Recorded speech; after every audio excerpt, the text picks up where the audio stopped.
saw so many comments from local people in Batley and Dewsbury saying that's what it's like up here. This happens all the time. Constantly people telling me they're religiously and racially targeted by members of the Muslim community. So that's brought us back to Batley. I'm in Batley today. I'm going to meet a leading journalist here. A man who started his journalism career 40 years ago in this town. He's run the local newspaper for 25 to 30 years. And we're going to hear from him so he can tell us what it's like here. Was this a one-off? Is this regular? What's it like? Is it other communities policed equally? I started as a journalist here 40 years ago, and I was the editor-in-chief of the newspaper group that covers all of this area in North Kirklees from 1993. I set up my own business, my own newspaper in 2002, in large part because I was frustrated at what was happening, and also the fact that the mainstream media was just pretending this wasn't going on. We started our newspaper 15 years ago now with a campaign on the drug problem, and the fact that I have got lots and lots of friends who have lost children and grandchildren to heroin overdoses, and nobody, and it would anywhere else in any other city, in any other area of criminality, this would be called an epidemic. And I was having a, and yet I felt like I was in a bubble where no one was willing to admit what the problem was, because of which community the problem was rooted in. We have one of the biggest heroin problems in the UK. That, to me, I don't care about the religion, I don't care about the colour, the creed. I care about the crime, and I care about the victims, and I care about the fact that we're creating bigger and bigger, more divisive problems in our communities by failing to address them. Because that is why you've got, two communities completely at odds with each other. We have a climate and a culture now whereby people, particularly in the established white community, the old-fashioned Dewsbury and Batley community, have a sense that there's one set of rules for one community, there's one set of rules for the other.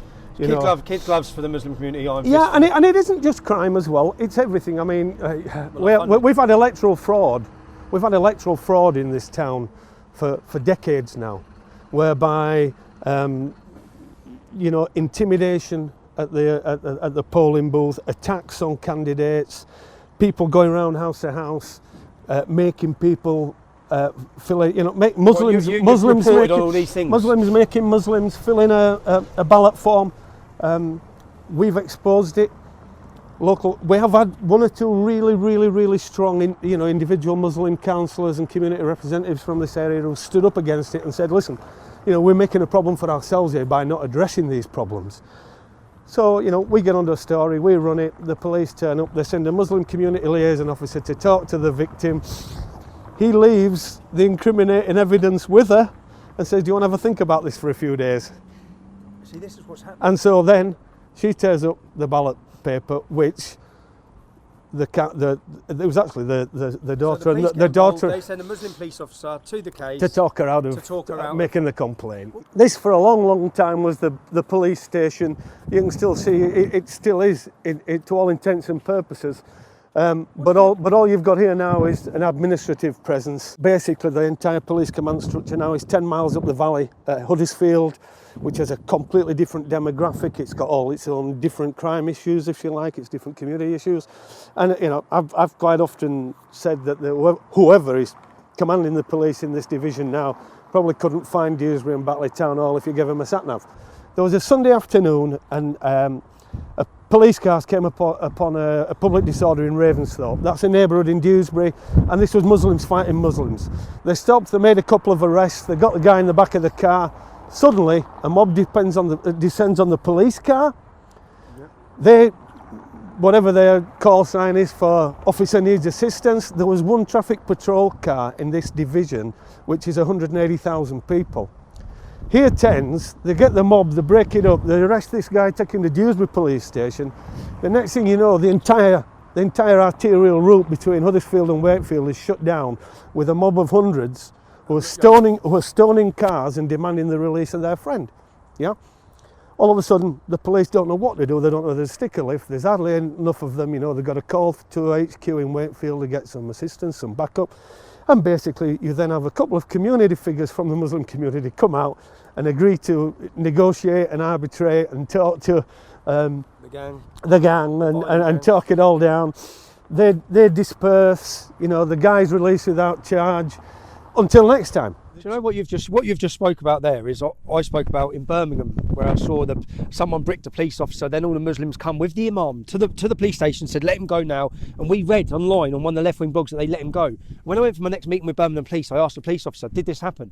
And he said yes. And I said, so if that happened there, and that's happened multiple times in this area, it's happening across our country, who controls these streets? Is it the police or is it the... No, it isn't the streets. It isn't the police anymore. And I mean, I mentioned just before we came out a situation last year where there were. I mean, there is gangland crime going on around here on a daily basis, and it self-polices. So we had a case where houses were getting broken into, Muslim houses, where people had gold and a lot of cash on the premises. Old ladies were getting knocked over. Someone was coming in robbing them. Obviously, an inside job from within the community, but the community set about sorting it out itself. Now, a friend of mine, his brother was up a roof doing a job on a Muslim part of town, and suddenly there's a mob surrounding the house, wanting him down because they think he's involved in these robberies. He wasn't. A prominent local Muslim businessman vouched for him. The crowd backed off. He then gets a phone call saying, we want you to come along to a community resolution hearing. And if you know what's good for you, you're going to come. Now, that might sound like a threat, but actually it was said, no, you've been aggrieved against. It's in your interest, if you want to keep working in our community, for you to turn up. So he did do, middle of the Muslim community in Savile Town. And basically it's a Sharia court. So and he's a non-Muslim. He's a white guy. He's a tradesman. He's a roofer. And he's been summoned to a Sharia court in this area. But and he's kind of like, a bit nervous about all of this, because as you would be. But when he goes in, there's a panel sitting there, and the hearing takes place. And basically, he's invited. Would he accept the apology of the people who made the accusation against him? And so obviously, it's in his interest to say yes, and get out of there without any more bother. The interesting thing is there's 2 police officers sat observing. There's 2 police sat observing a Sharia court trying a non-Muslim. Well, they would say it wasn't. They would say it wasn't a Sharia court. Well, but that's what he says. To all intents and purposes, it was. Being based here for 30 years, seeing everything that's gone on, the stories. What would you say the future is? What would you say the future is for this area? Well, how do you see it going? I wrote a book in 2011 called The Islamic Republic of Dewsbury. And I haven't seen much to change my mind about what's going to happen with this community. That book you wrote is extensively looking at what's happened, how it's happened. It might sound like a little bit of a provocative title for the book, but actually it's more of a social history. It's actually explaining, where the town was, what the town I grew up with, my Irish Catholic background, what we were as immigrants, with the Polish immigrants that came after the war, and then the new wave of immigrants of the 50s and 60s, and how that has changed, everything about the town beyond all recognition. Some people will tell you that's cultural enrichment. I can't say that I see or feel that, but I'm still here and still just trying to do a job as a newspaper man and hold a mirror to the people that are making a lot of decisions that affect a lot of other people and not themselves. Danny, one thing I'd like to ask about is local politician. This is the area Joe Cox was murdered in. Indeed it is, yeah. Her office was just 100 yards from us. So the man who murdered her, Thomas Mayer. Because I hear he shouted Britain first or put Britain first. Yeah, that was. Friends of mine were witnesses and saw it happen, and I heard about the actual attack on Joe within 20 minutes of it. Tommy Mayer was known to nobody around here. He was a loner, an absolute one-off. He didn't have any political affiliations that we know about. It was just a sad, tragic thing, and I think the groundswell of feeling here was, why don't you pick on somebody your own size, mate? A harmless, well-meaning young lass like Joe. That, it was an absolute tragedy, and in all of my years in journalism, I've never known anything quite like that day and that week in this town. And so Tracy Bravins took over from her? Tracy Bravin, the famous soap actress Tracy. Yeah, Corrie, I think she's done a few as Tracy. What would you say then if people said if all these problems are in this area, which we know about, and the local politician was Joe Cox, now it's Tracy Bravin, are they ignoring these issues? They're part of the problem, I'm afraid to say. Yeah. You know, as well-meaning as they may well be as politicians, you don't get elected into office in Dewsbury and Batley unless you nurture a particular part of the voting community, and that voting community is the biggest part of it is the Muslim vote. And of course, you know, this is not news again. The mosques tell people who they're voting for. So whether you're Joe, and Joe was very active at it, Joe played the Muslim card, you know, she went into the mosque, she wore the headscarf. When Tracy was canvassing last year, she was out and about just right behind us in Mount Pleasant, canvassing in a headscarf on a street. She canvassed out in the street with a headscarf, the local Labour politician who's not the Muslim. local Labour politician who's not a husband, she's wearing a headscarf, she's not in a mosque. She's showing them, I'm for you. She's showing them I'm for you.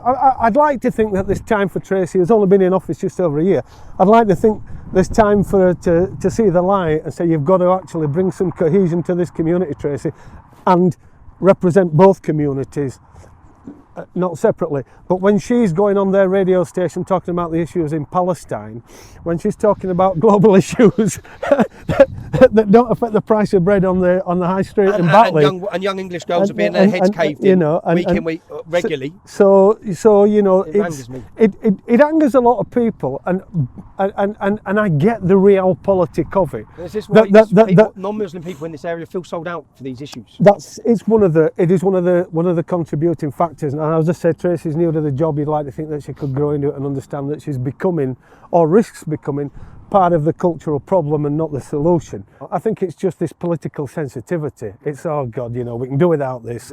We can do without the aggravation. We don't want the BBC or ITV, you know, cameras turning up and actually looking too closely at how rubbish a job we're doing. And it's anything for a quiet life. And if we pretend hard enough that there isn't a problem here, then maybe, you know, I can sit out my time and get my promotion home and move on to the next thing and let it be someone else's problem. I think that is as much to do with as anything else. This has become a lot bigger now than just justice for Nikki. We've now found out that these problems are embedded here, and this is a common theme where the police just don't deal with the Muslim criminals. They're allowed to get away with whatever they want in this community. People have continually been beaten up and attacked, and the police are not doing anything. So what I'm asking you to do is continue signing that petition. I'm going to spend more days up here next week interviewing more members of the public to find out how bad and how embedded this problem is in Dewsbury and in Batley. If you can sign the petition at justicefornikki.com and give me more ammunition, so when I do find Mohammed Ralph, who's the Muslim inspector for this area, the police aren't doing anything. You didn't frankly have the balls to put country before party.